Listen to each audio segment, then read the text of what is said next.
sight from my soul.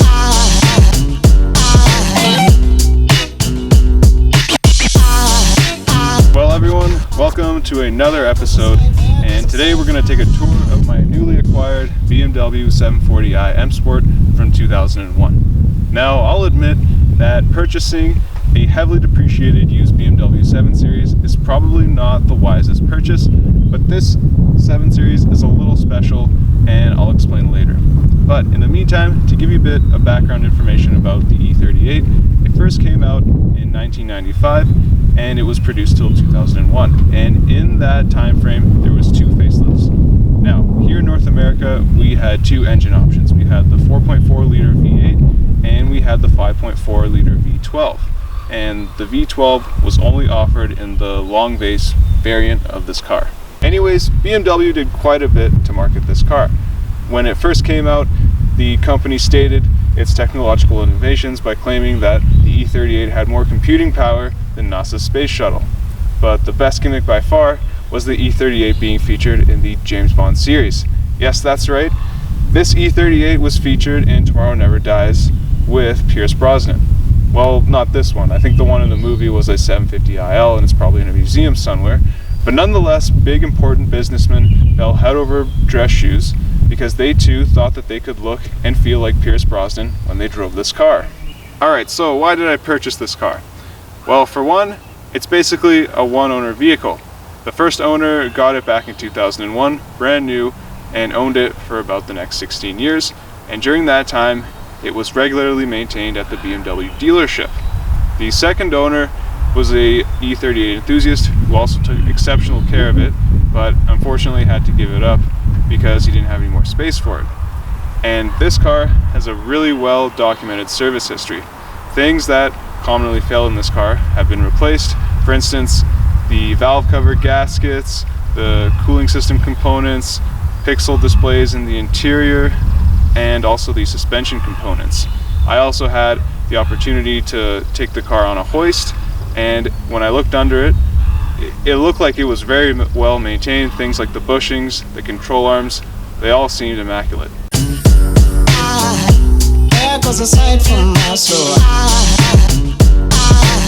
Anyways, moving on to the exterior, I don't think this car has any bad sides. It looks absolutely phenomenal. And what I love about it is that it just has that classic BMW conservative design language, unlike the succeeding BMW 7 Series, which just seems way too big and bloated. Anyways, the color of the car is Cosmo Schwarz Black 303, and from what I gather, this is actually a sought-out color in the BMW community. And the highlight of the exterior is definitely those 18-inch M parallel wheels. They look absolutely gorgeous on this car. And if you like the exterior, then I think you'll join the interior. For one, you get these amazing leather contour seats and this beautiful suede headliner. Man, that feels nice. Unfortunately though, there are some areas that BMW seem to cut costs on. For instance, there's a lot of plastics in this interior that seem to fail a lot, but they actually all work in this car surprisingly. For instance, these cup holders here, this works. Even the back right here, it opens up. So if technology is what you're after, the car features a 16:9 screen with navigation, and other models also feature a 4:3 screen. And I think in this configuration, the car was about $89,000 brand new back in 2001, which is roughly $130,000 in today's money. But that's just the base price. This car definitely had its build sheet spec'd out quite well. For instance, it has the Chrome Line package, and basically that gets some really nice chrome features in this interior. And you also get this 4-spoke steering wheel. Now the M Sport normally comes with a 3-spoke steering wheel, but this one specifically, the owner wanted the telephone controls and the heated steering wheel, so we had to go for these 4-spoke steering wheel. Hello? Yeah? No, just kidding. I mean, this car does feature its original phone, but for it to function, I think you have to have a 2G network, and I don't think any carrier offers that anymore, at least here in North America. But nonetheless, if you really want to use it, I've heard people hardwire Bluetooth modules inside of these and connect it to their cell phones.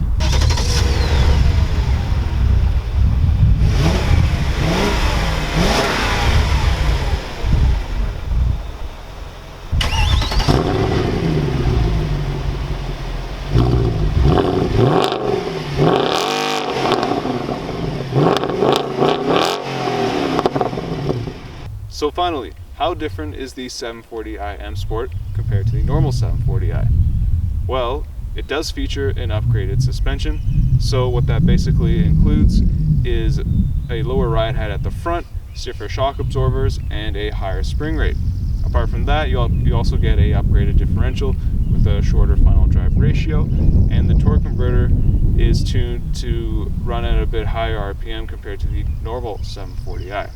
As for the interior, while it is easy to swap components, the main things it should have is the 5-speed auto Steptronic transmission and the leather sport contour seats. And it also must have either the 4x3 screen or the 16x9 screen. Apart from that, as for the exterior, it must have the 18-inch M parallel wheels. And one great thing about the 740i M Sport is that it does not have the self-leveling air suspension at the rear of the car. Well everyone, thank you so much for watching this video. This was meant to be more of a tour rather than a drive and a review, but I'm going to be doing that soon, so stay tuned. Anyways, please wish me luck as I embark on my journey of 7 Series ownership. And while I'll admit this probably wasn't the wisest purchase, prices of the E38 M Sports are starting to go up a bit, and I think they are the most sought after 7 Series of this era. And also you can't help but feel a little bit smug knowing that you got so much car for the money and only paid roughly less than 10% of what the original owner paid. So if you would like to join me on my adventure of 7 Series ownership, please make sure to like, comment, and subscribe. And as always, see you in the next video. I think it's all angels just walk by.